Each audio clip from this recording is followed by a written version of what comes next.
अजित पवार गडचिरोली दौऱ्यावर अतिवृष्टीमुळे झालेल्या नुकसानीचा घेतला आढावा। शिवडी गावातील शेतकऱ्यांशी साधला संवाद।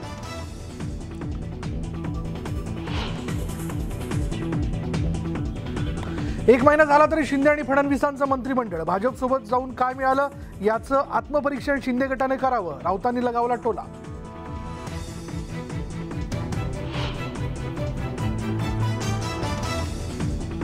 औरंगाबादचं छत्रपती संभाजीनगर नामकरण करण्याच्या राज्य सरकारच्या निर्णयाला हायकोर्टात आव्हान। सोमवारी होणार सुनावणी।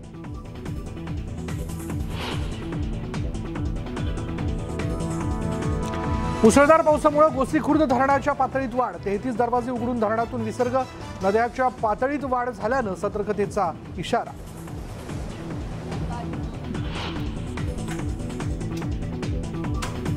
सीएनजी दरवाढीच्या मुद्द्यावर रिक्षा टॅक्सी संघटना 1 ऑगस्ट पासून संपावर। भाडेवाढ देण्याची सरकारकडे संघटनांची मागणी।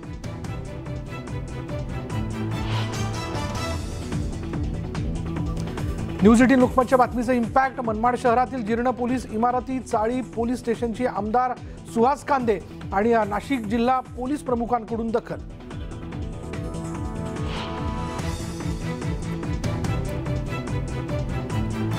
नागपूरमध्ये स्वाईन फ्लूचा धोका वाढला। एका आठवड्यात 20 रुग्ण आढळल्याने प्रशासन सतर्क। लक्षणं आढळल्यास त्वरित चाचणी करण्याचं आवाहन।